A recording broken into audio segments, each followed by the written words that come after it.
नमस्कार मित्रांनो, स्वागत आहे तुमचं शेतकरी मित्र यूट्यूब चॅनलमध्ये। शेतकरी मित्रांनो, आज आपण 1 रुपया पीक विम्या संदर्भातलं एक अपडेट बघणार आहोत। त्या अपडेटमध्ये गडचिरोली जिल्ह्यातील आहे, तिथे 82 लाख रुपयाचा पीक विमा वितरित झालेला आहे। त्या संदर्भातलंच हे अपडेट आहे। हे अपडेट ज्यांनी प्रदर्शित केलं आहे ते म्हणजे ॲग्रोवन या पोर्टलला प्रदर्शित केलेलं आहे। त्यामुळे ही माहिती तुम्ही शेवटपर्यंत बघा, तुमच्या लक्षात येईल। तर चला माहितीला सुरुवात करूया। 1 रुपयात पीक विमा योजनेला दुर्गम आणि नक्षलप्रवण गडचिरोली जिल्ह्यातही प्रतिसाद मिळाला। नुकसानीनंतर तब्बल 1000वर शेतकऱ्यांना खात्यात 82 लाख रुपये वर्ग करण्यात आल्याने शेतकऱ्यांमध्येही समाधान आहे। शासनाने 1 रुपयात पीक विमा योजना जाहीर केली, त्याला शेतकऱ्यांना व्यापक प्रतिसाद दिला। जिल्ह्यात गेल्या खरीपात तब्बल 1,26,749 शेतकऱ्यांना पीक विमा वितरिला होता।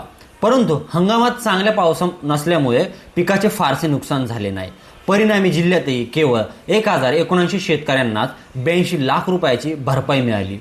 जिल्ह्यात 2023 ते 24 या खरीप हंगामात 1,26,000 शेतकऱ्यांना 749 शेतकऱ्यांना पंतप्रधान पीक विमा योजनेचा लाभ घेत पीक विमा संरक्षित केला। या शेतकऱ्यांनी संरक्षित केलेला क्षेत्र 1,20,000 हेक्टर होते। गेल्या काही वर्षात तुलनेत पीक विमा काढण्यात शेतकऱ्यांना संख्याचा 5 पटीने वाढली।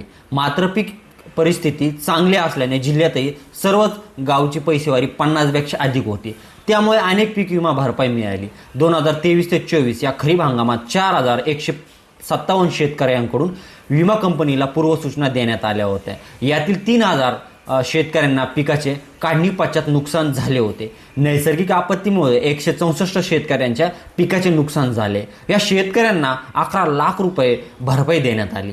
काढणी पश्चात नुकसान झालेल्या 915 शेतकऱ्यांना 70 लाख रुपयाची भरपाई मंजूर करण्यात आली। एकूण 1,79,000 शेतकऱ्यांसाठी 82 लाख रुपयाची भरपाई देण्यात आली।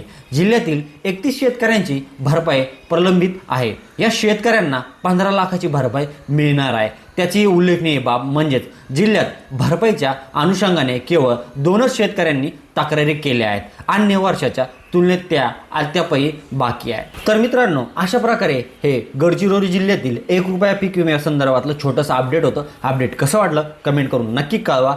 धन्यवाद।